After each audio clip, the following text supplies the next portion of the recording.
Hi guys, ఎలా ఉన్నారు? మనం గత కొద్ది రోజుల నుండి బిఎస్ఎన్ఎల్ మళ్ళీ తన కంపెనీని రీడెవలప్ చేస్తుందని, ఎయిర్టెల్ అండ్ జియోలకి గట్టి పోటీ ఇవ్వడానికి ప్రిపేర్ అవుతుందని వింటున్నాం. సో ఇస్తే మంచిదే, బట్ ఇక్కడ మెయిన్ పాయింట్ ఏంటంటే ఎప్పటికప్పుడు తమ టెక్నాలజీని అప్డేట్ చేసుకునే ప్రైవేట్ కంపెనీలైన జియో అండ్ ఎయిర్టెల్ని తట్టుకొని ఇప్పుడిప్పుడే 4Gని స్టార్ట్ చేస్తున్న బిఎస్ఎన్ఎల్ ఫ్యూచర్లో నిలబడగలదా? ఒకవేళ గట్టి పోటీ ఇచ్చినా కూడా ఇది ఒక గవర్నమెంట్ కంపెనీ కాబట్టి ఇండియన్ పాలిటిక్స్ని తట్టుకొని కొనసాగగలదా? సో ఈరోజు మన టాపిక్ కూడా ఇదే. బిఎస్ఎన్ఎల్ ఫ్యూచర్లో ప్రైవేట్ కంపెనీలకు ధీటుగా నిలబడుతుందా లేదా అని మనం తెలుసుకుందాం.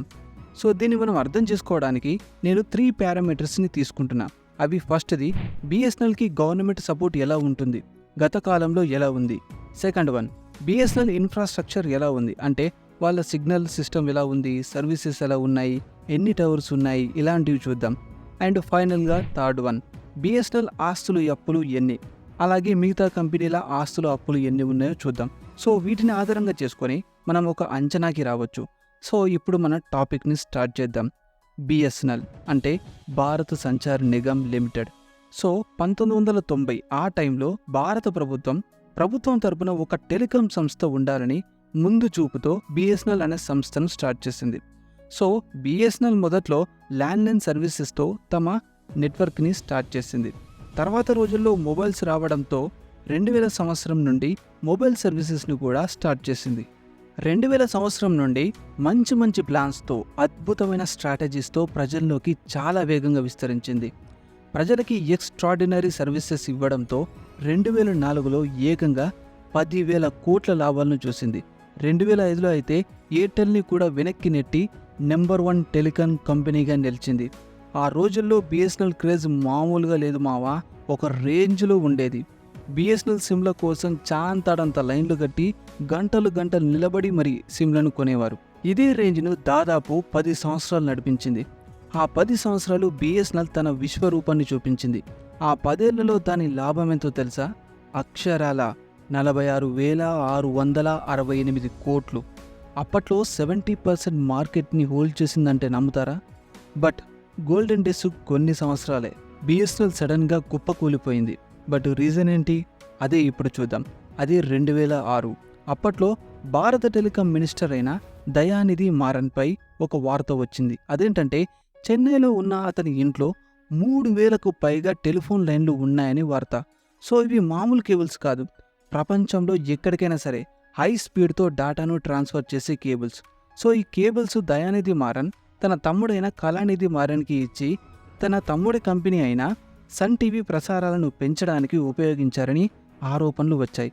దీంతో సిబిఐ ఈయనపై కేసు ఫైల్ చేసి ఆ తరువాత అతను తన మంత్రి పదవికి రాజీనామా కూడా చేశాడు. ఈ కలెక్షన్ల నుండి కొన్ని లక్షల కాల్స్ వెళ్లడం వల్ల బిఎస్ఎన్ఎల్కి 1,500 కోట్ల నష్టం వచ్చింది. ఈ స్కామ్లో 2006లో బిఎస్ఎన్ఎల్ ఆదాయం 3,600 కోట్ల నుండి 1,600 కోట్లకు పడిపోయింది. ఇక 2007లో బిఎస్ఎన్ఎల్ వైమాక్స్ అనే టెక్నాలజీని మొదలుపెట్టాలనుకుంది. ఈ టెక్నాలజీ మామూలు టెక్నాలజీ కాదు. ఒక్క యాంటీనాతో 15 కిలోమీటర్ల రేడియస్లో జస్ట్ 140 రూపీస్కే వైర్లెస్ ఇంటర్నెట్ను అందించవచ్చు. 2007లో అదే కనుక జరిగి ఉంటే అసలు కథ వేరే లెవెల్లో ఉండేది. కానీ అప్పటి టెలికాం మంత్రి అయిన ఏ రాజా ఈ టెక్నాలజీకి అనుమతి ఇవ్వలేదు. సర్లే అని 2009లో కూడా ఈ టెక్నాలజీ కోసం టెండర్లు వేసింది. అయినా కూడా టెలికాం మంత్రి రాజా అంగీకరించలేదు. అది మాత్రమే కాక ఈ టెండర్లను కంప్లీట్గా క్యాన్సిల్ చేశాడు.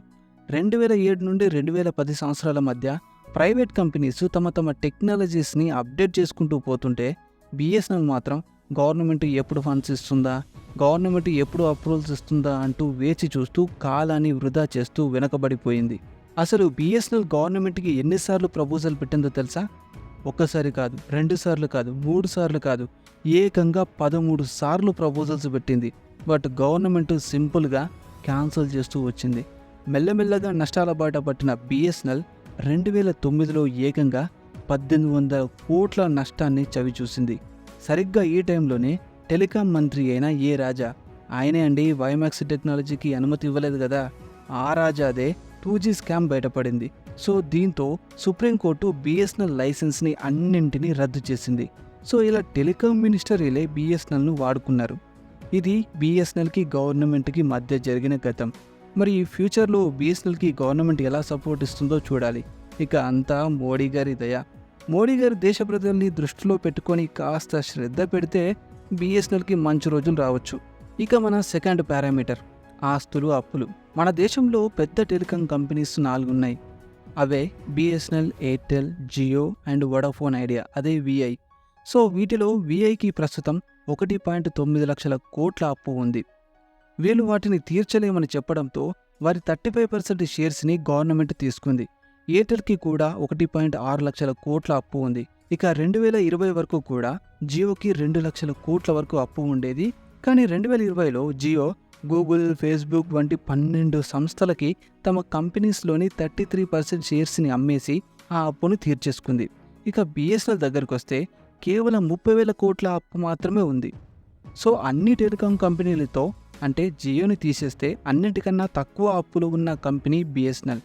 అలాగే అన్ని కంపెనీల కంటే ఎక్కువ ఆస్తులు ఉన్న కంపెనీ కూడా బిఎస్ఎన్ఎల్. దాదాపు 2 లక్షల కోట్ల ఆస్తులు ఉన్నాయి. సో ఇది బిఎస్ఎన్ఎల్కి ఒక ప్లస్ పాయింట్. బట్ ఎన్ని కోట్ల ఆస్తులు ఉన్నా కూడా కొత్త పరికరాలు కొనడానికి లోన్ అనుమతి కూడా గవర్నమెంట్ ఇవ్వలేదు. ఇక మన third parameter infrastructure. Private companies అన్ని లాభాల కోసం మెట్రో సిటీస్లో, ఎక్కువగా జనాలు ఉన్న పట్టణాలలో మాత్రమే తమ టవర్స్ని ఇన్స్టాల్ చేశాయి. బట్ బిఎస్ఎన్ఎల్ అలా కాదు. పల్లెటూర్లలో, మారుమూల గ్రామాల్లో, కొండల్లో, గుట్టల్లో నివసించే ప్రాంతాల్లో అక్కడ కొంతమంది ఉన్నా సరే అక్కడ ప్రజలకి ఏ ఇబ్బంది కలగకూడదని ఆ ప్రాంతాల్లో ఎక్కువగా టవర్స్ని ఇన్స్టాల్ చేసింది. మనం చూడొచ్చు, గ్రామాల్లోకి వెళ్ళినప్పుడు అక్కడ జియో అండ్ ఎయిర్టెల్లో అంతంతగా మాత్రంగా సిగ్నల్స్ ఉంటే బిఎస్ఎన్ఎల్ మాత్రం సూపర్గా వర్క్ చేస్తుంది. సో ప్రైవేట్ కంపెనీస్కి, గవర్నమెంట్ కంపెనీస్కి తేడా ఇదే. గవర్నమెంట్ కంపెనీస్ ప్రజలకు సహాయం అందించాలని చూస్తాయి. అదే ప్రైవేట్ కంపెనీలు తమ లాభాలే చూసుకుంటాయి. ఇక సేవల విషయానికి వస్తే బిఎస్ఎన్ఎల్ కస్టమర్స్ సర్వీసెస్ అంతంత మాత్రంగానే ఉంటుంది. కస్టమర్స్తో తమ బిహేవియర్ కూడా సరిగ్గా ఉండదు. ఈ విషయంలో కాస్త శ్రద్ధ పెడితే బెటర్గా ఉంటుంది. అలాగే ఇతర కంపెనీలు 4G, 5G అని స్టార్ట్ చేసి చాలా కాలం అవుతున్నా బిఎస్ఎన్ఎల్ మాత్రం ఇప్పుడిప్పుడు 4G సర్వీసెస్ను తెస్తుంది. అది కూడా అన్ని ప్రాంతాల్లో కాదు, కొన్ని ప్లేసెస్లో మాత్రమే. ఇంకొన్ని టవర్స్ని ఏర్పాటు చేసి లేటెస్ట్ టెక్నాలజీని కనుక వాడితే ఇక తిరుగుండదు. సో ఈ విషయాలు విన్న తర్వాత మీకేమనిపిస్తుంది? బిఎస్ఎన్ఎల్ ఈ పోటీలో నిలబడగలదా లేదా? కామెంట్ చేయండి. అలాగే ఈ విషయంలో ప్రభుత్వం రతన్ టాటా గారి హెల్ప్ తీసుకుంటే ఇక అస్సలు తిరుగుండదు.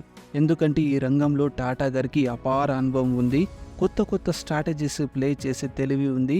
టెక్నాలజీని ఎలా వాడుకోవాలో రతన్ టాటా గారికి బాగా తెలుసు. అండ్ టాటా గారి సర్వీసెస్ క్వాలిటీ గురించి మనం చెప్పనవసరం లేదు.